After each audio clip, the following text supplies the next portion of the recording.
Hello everyone, this is Caro. Thank you so much for watching my videos, for joining me in this new video, for being here with me. So today I am going to share with you, it is about measuring your BBT, your basal body temperature. I believe is one of the most important things you should do if you're trying to conceive, especially if you're a woman over 40. Although I do believe every woman should measure their BBT because it is amazing. What is BBT? Let's start with that. BBT, basal body temperature, is your lowest temperature your body has during rest. Usually your rest time will be when you're sleeping, your body temperature lowers and the basal body temperature will be the lowest that you can have. Why is it important to measure this? Because your cycle is all like temperature related. When you have lower body temperature, the lowest, it is on the first part of your cycle. Once you ovulate, your temperature rises. So whenever you're measuring your body temperature, you'll know if you are ovulating. The first part of your cycle, it should be low. Once you ovulate, it should rise. If you get pregnant, it should stay high. If you notice, whenever you measure your basal body temperature, that your body temperature is not, your BBT is not rising, then maybe you should contact your doctor because that means you're not ovulating and then something else needs to be done. How do you measure your basal body temperature? You have to get a specific thermometer. You cannot use just a regular thermometer you use when you get a fever or the ones that you use for the kids or for yourself. It has to be a specific one because the changes that you're going to measure are very, very little. They're going to be on the decimal side of the measuring stuff. So it's not like your temperature is going to go from 97 to 99. It's going to be, for example, from 97.20 to 97.99. Something like that. So it's in the decimal that it's going to measure those changes. Are going to be very subtle. That is the word that I was trying to use. So now there are a bunch of thermometers that you can use for this purpose. And of course you can go from the ranges that are not that expensive. I, at the beginning of my journey, bought one that was on the cheap side of the range because I didn't want to spend that much. Then I went a little bit crazy and I bought one that was a little bit more expensive. But I'm going to share with you why, besides being crazy. First, these thermometers, how are you supposed to use them? It is the lowest temperature at rest. It is supposed to be right after you wake up. Whenever you wake up, you extend your hand, you get the thermometer, and then you put it in your mouth, and then you stay there quietly. You cannot just get up and just jump and then take the thermometer and put it in your mouth.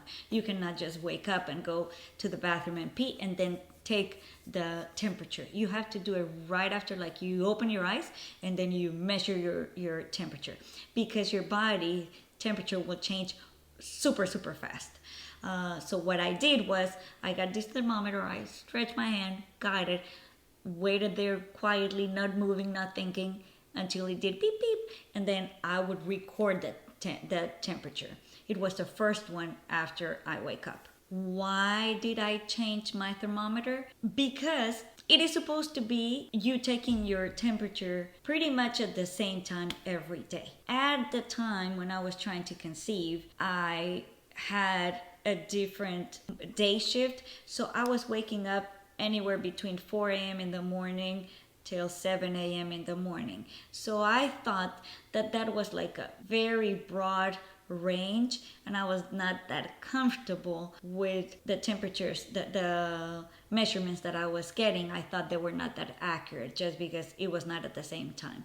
So I decided to buy one that was wearable, that will do the work for me, meaning I would sleep normally, wake up as many times as I needed to pee, or wake up at 4 in the morning if I needed, 6 a.m. if I needed, 9 a.m. if I needed.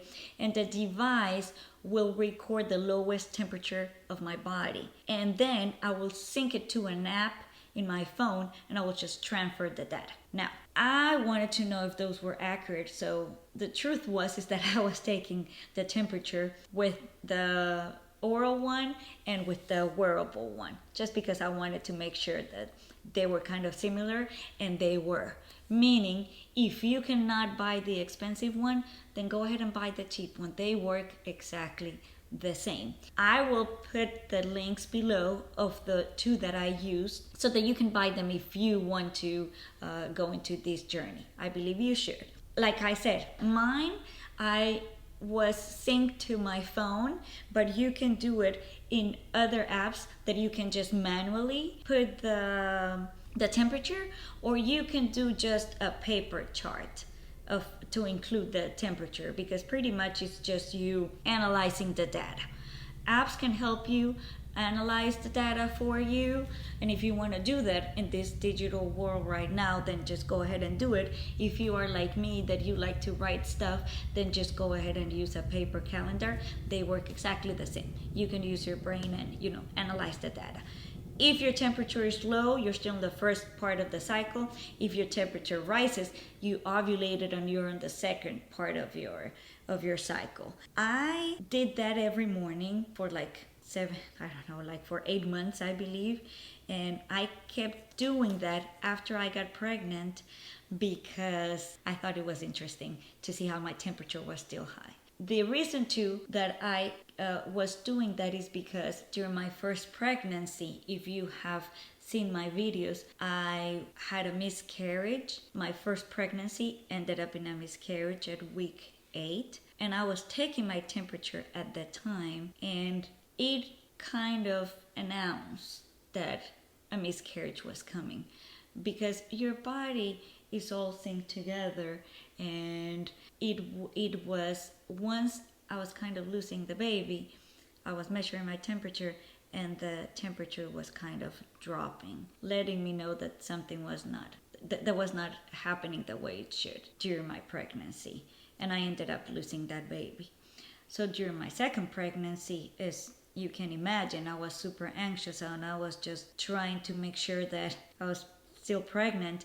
So I was still measuring my BBT until far into my pregnancy, just to make sure that I was still pregnant and that the baby was okay, that my hormones were working perfectly, because your hormones can not be that good, and then you lose the baby, not because there's something with the baby, but because your hormones are not supporting the pregnancy the way they should.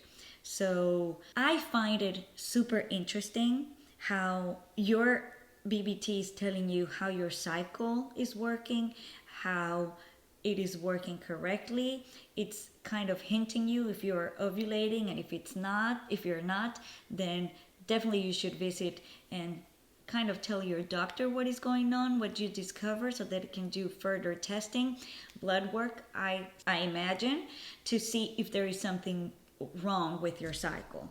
Now, BBT is not the only thing that you should be measuring if you're trying to conceive. This is very linked to other hints that your body is telling you. My next video will be telling you how and why and when I measure my LH hormone with pee strips, so that you can do that too. I hope you liked this video about basal body temperature. If I was not that clear, if you have questions about the topic, feel free to ask me all the questions you want. I will try to answer with the best of my knowledge.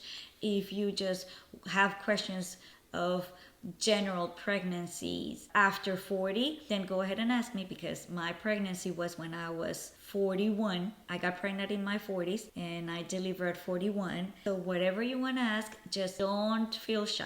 Just ask. And again, thank you very much for watching my video. Subscribe, please. And I'm here for you. Let's just be friends. Thank you for watching. Bye.